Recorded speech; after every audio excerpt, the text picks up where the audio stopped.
இன்றைக்கி நமக்கு வாழை தண்டு சூப் எப்படி செய்கிறதுன்னு பார்க்கலாம். அதுக்கு நான் ஒரு சின்ன பீஸ் வாழைத்தண்டு எடுத்துருக்கிறேன்.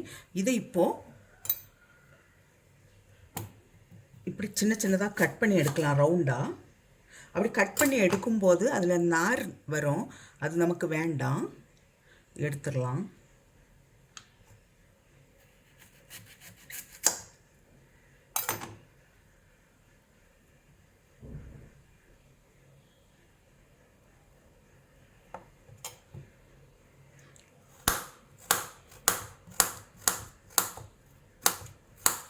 அப்புறமா இதை சின்ன சின்ன பீஸாக கட் பண்ணி நமக்கு ஒரு பாத்திரத்தில் நான் தயிரும் தண்ணியும் சேர்த்து கலந்து வச்சுருக்கிறேன்.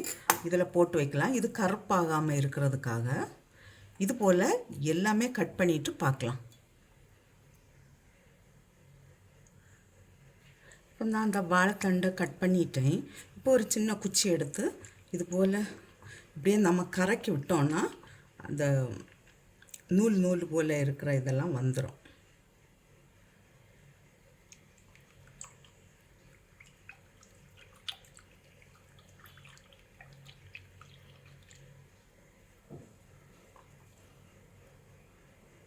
இதெல்லாம் வந்துடும்.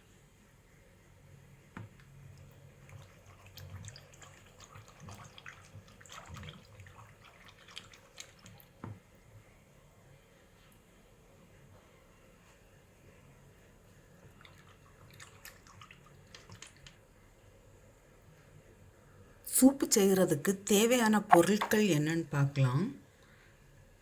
10 போல் சின்ன வெங்காயம், பூண்டு 10 பல் இருக்குது. இது பெருசாக இருந்ததுன்னா ஒரு 5-6 போதும். இது சின்னதாக இருக்கிறதுனால நான் 10 எடுத்துருக்கிறேன். 1/2 ஸ்பூன் ஜீரகம். இந்த ஜீரகம் நான் கல்லில் இடித்து வச்சுருக்கிறேன். 1/2 ஸ்பூன் பெப்பர், ரெண்டையுமே நான் இடித்து வச்சுருக்கிறேன். 1/2 ஸ்பூன் மஞ்சள் தூள், ஒரு பச்சை மிளகா, கொஞ்சம் கொத்தமல்லி இலை. இப்போ நமக்கு செய்கிறதுக்கு தொடங்கலாம்.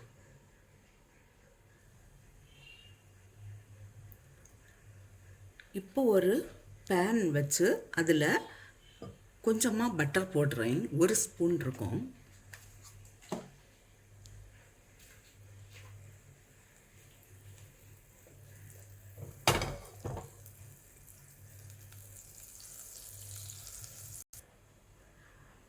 பட்டர் மெல்ட் ஆன உடனே நான் பூண்டு போடுறேன்.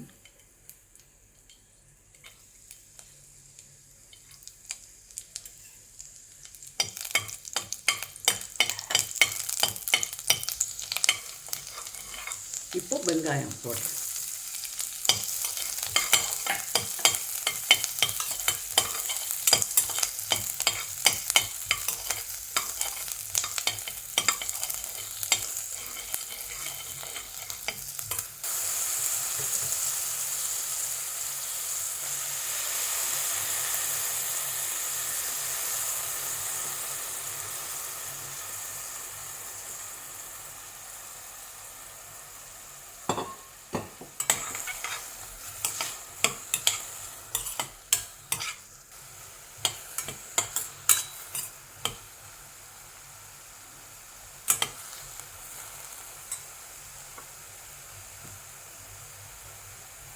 இப்போ நமக்கு எடுத்து வச்சுருக்கிற பச்சை மிளகாயை போடுறேன். நான் முழுசாக கட் பண்ணல, இந்த பொடிகளையும் போடுறேன்.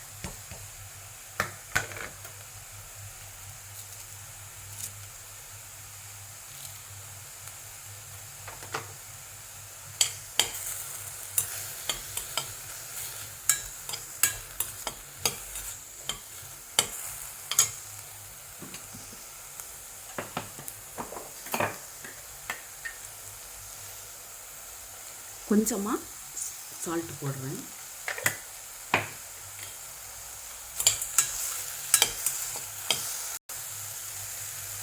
தேவையான அளவு தண்ணி சேர்க்கலாம்.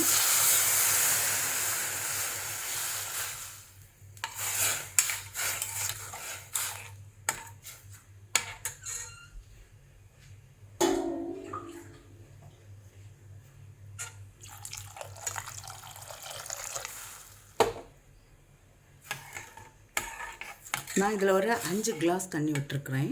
இது இப்போ நல்லா கொதித்து வேகட்டும். 20 நிமிஷம் கழிஞ்சு நமக்கு பார்க்கலாம்.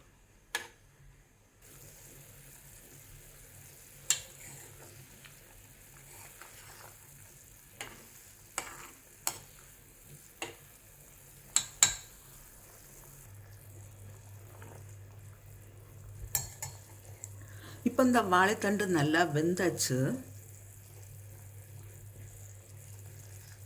நல்லாவே வெந்திருக்கு. நான் இப்போ இதில் இருக்கிற அந்த சில்லியை எடுத்துடுறேன்.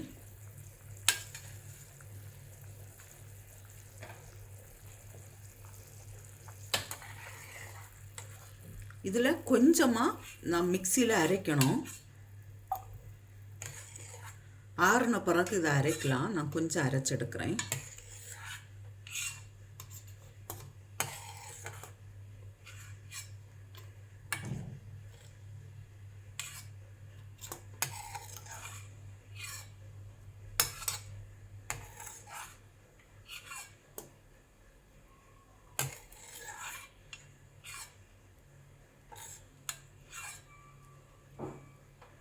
இது ஆறுன பிறகு அரைச்செடுக்கலாம்.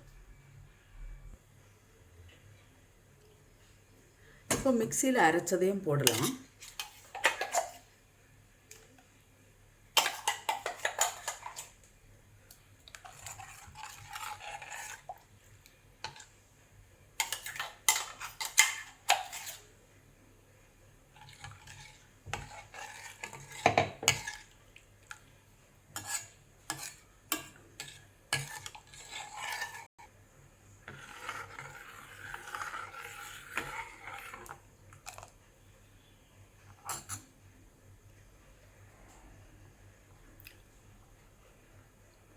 இப்போ இது ஒரு கொதி வந்தால் போதும், நமக்கு ஸ்டவ் ஆஃப் பண்ணலாம்.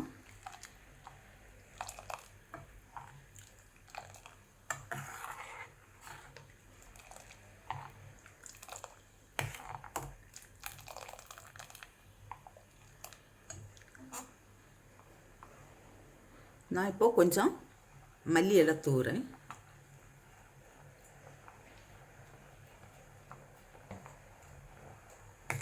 ஸ்டவ் ஆஃப் பண்ணுறேன்.